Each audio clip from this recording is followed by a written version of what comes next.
Today is January 13, 2024 guys. So isa sa pinakamagandang blessing na natanggap natin today is ito. Ito na yung ating itinanim na guys, na talong. Kumbaga ito yung ipinula natin. Hindi ito yung guys, yung Italian na variety ng talong. Ito yung talong na kadalasan tumutubo dito sa atin sa probinsya ng Leyte. So ito guys, sobrang saya natin. Hindi natin maipaliwanag yung ating kasayahang nadarama. Kitang-kita nyo naman guys itong pamumunga. Ang ganda nilang tingnan guys. So ilang linggo na lang o ilang araw pwede na tayo maka-harvest nitong ating tanim guys. Kung mapapansin nyo guys, ang kanyang mga dahon is medyo may kinainan ng mga insekto, since yung pesticides lang natin guys is sabon lang talaga. Hindi tayo gumagamit ng nabibili sa palengke o sa mga agribit. So kitang kita nyo naman guys, napaka-competitive din natin ang ating talong, purely organic talaga. So mga ilang araw pwede na tayong magka-harvest nito. Ito ganda nilang tignan guys. Ayun pa, ang daming bunga sa isang puno. Ito. So bali sa talong na itinanim natin, 6 lang yung hindi nabuhay. Ito. Itong mga may spacing dito siya, may spacing doon. Yan yung mga hindi nabuhay. Pero mas marami yung nabuhay na talong guys. Kitang-kita naman.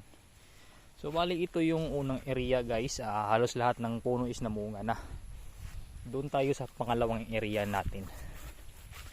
So ito yung isang bagay na nagpapasaya sa mga farmers guys, yung namunga na ang kanilang mga tanim. Ito guys, so natumba siya ng hangin guys, kasi malakas yung hangin dito sa amin kaya natumba, pero okay lang yan guys, hindi naman yan mamamatay. Kita naman kung gaano siya kahaba guys, sobrang haba. So ganyan bunga is lalaki pa yan, at mga ilang araw pwede na natin yung ma-harvest. Kitang kita. So banda dito guys, hindi ito ng mga insekto. Siguro guys, nasa area din kasi dito kung bakit hindi inaano ng insekto. Dito kasi sa part guys is nasa gitna siya, may ampalaya doon, tsaka may mga kubo yung tent natin, yung tent, tsaka may kubo dito.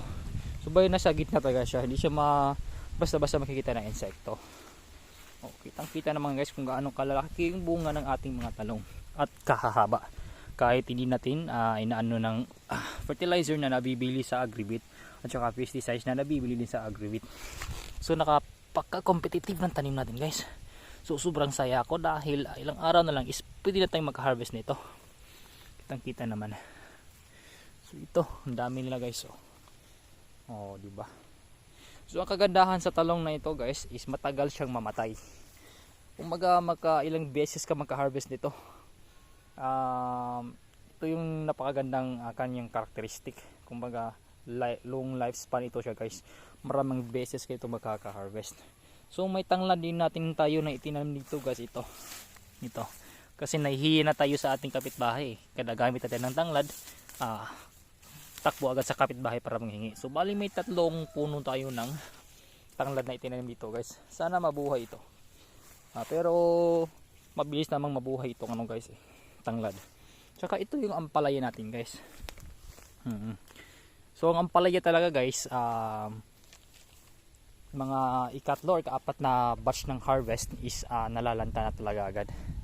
Ito mga ilang linggo o ilang araw na lang guys, bubunutin na natin to at pupulaan natin ng bago, since yung kanilang bunga is hindi na gaanong kalalaki at inatake na insekto. Hindi kasi natin ito ini-sprayhan ng mga pesticides guys kumbaga pausok lang talaga, maliliit lang yung kanilang bunga, so hindi na productive itong ating ampalaya.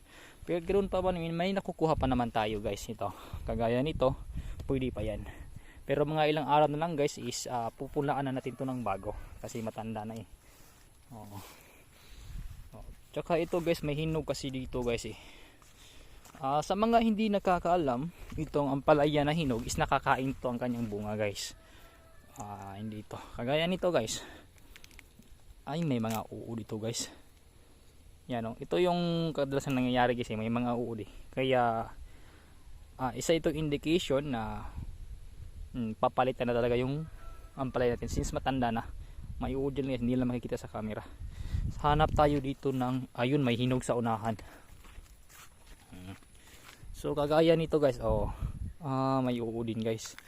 Hindi siya natural na paghinog. So kumbaga lahat siguro itong bunga nito guys is may mga uod na, contaminated na ng mga insekto. Kaya wala na tayong makitang natural way na pagkahinog talaga. Papakita ko pa naman sa inyo na nakakain yung kanyang bunga at saka yung kanyang buto pala. Matamis yung nakabalot guys para siyang kakao. Saka ito yung itinanim din natin yung mga lansones, mga rambutan guys.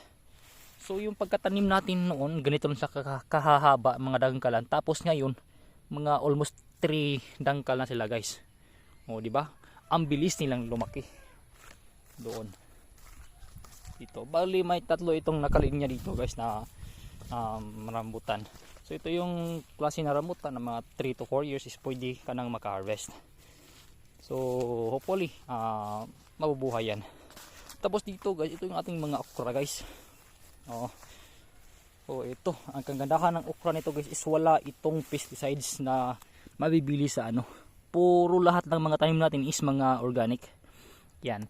So ang pag-determine or pag-identify sa okra na hindi pa or pwede pang makain guys, pag gulang, so kung sa Bisaya pa hindi pa siya matanda or pwede na kainin, ito hindi pa adult pala. Pag binali mo tong kanyang dulo guys, it means pwede mo yang gulayin at hindi pa yan old na So, try natin na baliin natin. Ito guys, pag hindi siya nabali, it means hindi na yan makakain, matigas na yan guys. Papakita ko sa inyo yung pwedeng makain. Ito. Yung ganito. Pag binali mo yan dito at pag nag-crack yan, pag nahiwalay sa body niya, ganito yan, nahiwalay guys.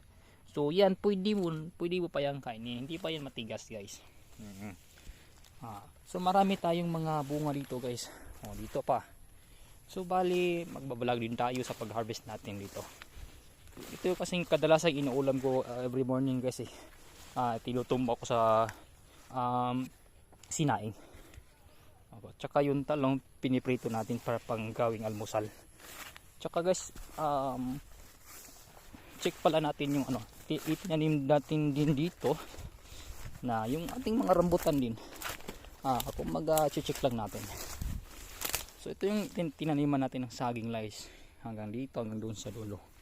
So sunod na araw, lilinisan natin to, tatabasan natin to ng mga damo para hindi naman siya magukhang kawawa guys. So ito. Yan. So ang bilis nilang tumubo guys. Ito yung mga saging na itinanim natin guys. So sa susunod na mga araw tatabasan natin yung damo. Okay, ito. So ito guys, ito yung pinakamataas o pinakabis tumubo na rambutan na tinanim natin ito. Haba na niya guys. Umaga dangkal lang to noon, tapos ngayon almost 4 na dangkal na. Saka itong mga saging natin guys, kumbaga itong mga saging natin is nakasurvive na to sa kanilang guys. Kumbaga galing sa kanilang ang tanim natin guys is yung mga ugat niya is nag-sprout na yung kanyang mga ugat at yun, makakasurvive na yan sa init. Yan yung mga saging natin. Siguro mga 2 months pa bago talaga sila fully grown talaga guys. Tsaka ito yung saging ng aming kapitbahay guys. Ito yung ginuhaan ko ng punla ng karnibal. Kitang kita naman sa kanyang bunga guys. At hindi ito inabunuhan guys, wala siyang abono. So paki-comment na kung anong ngalan yan sa inyo na saging. But sa amin is arnibal yan guys. Ang liliit. Ito isa sa pinagkaburto ko saging. Kanya niya kanalaki guys. Sarap niyan guys. So ito pala yung itsura sa rice field namin guys. Kung makikita ninyo is mahaba na. Nasa mga buwan, months old, mahigit na itong palay na to guys. So kita naman, napaka green. Grabe yung art ng mga magsasaka dito sa amin guys. Napaka berde ng rice field dito. Fresh ka talaga pag andito ka. Okay, may mga malunggay din tayo dyan So ito, may mga avocado din naman tayo na itinanim guys. Ito yung avocado. So sad to say guys, tinirada ng kalabaw. Kaya ito naputol yung kanyang pinaka stem talaga. Pero may tutubo rin yan dito. Ito, yan, tumubo yan sa may gilid. Ito yung klase ng avocado na kumbaga native na avocado. Yung maliliit lang pero sobrang sarap. Napaka creamy ito. Matagal yung mamunga guys, siguro mga 10 years or almost 10 years, pero okay lang yan. Worth it yung paghihintay natin. Kitang-kita naman din dito guys. Ito pa, may rambutan tayo dyan. Ito, may rambutan din dyan. Kumbaga marami itong ipinulan natin na rambutan. So sa susunod na mga araw, lilinisan natin itong ating banana plantation, tsaka iba't ibang klaseng tinanim natin guys. So ngayong muntik ko na palang makalimutan guys. So ang season today na prutas dito sa amin sa probinsya ng Leyte is kaimito. Oo, yan. So may isang puno kami dito na kaimito na malaki guys. May mga bunga na siya guys. Kung magatan siya sa mga susunod na buwan, pwede na tayong magka-harvest dito. Kitang-kita naman guys. Yan yan, kaimito. So ito ang klase ng kaimito is matanda na to guys, hindi ko alam kung hindi pa kami pinanganak dito. Andito na ito kaimito, katayo na ito guys. So kagandahan sa kaimito na to is sobrang tamis. At pag nahinog ito guys, sobrang lalaki. Yan tatayog ng mga bunga sa pinakadulo. Pero okay lang yan, sa aakyatin natin, i-video din natin yung pagkuha natin yan guys. At saka guys, may itinanim din pala tayo na pakwan. Muntik ko na rin makalimutan dito sa unahan.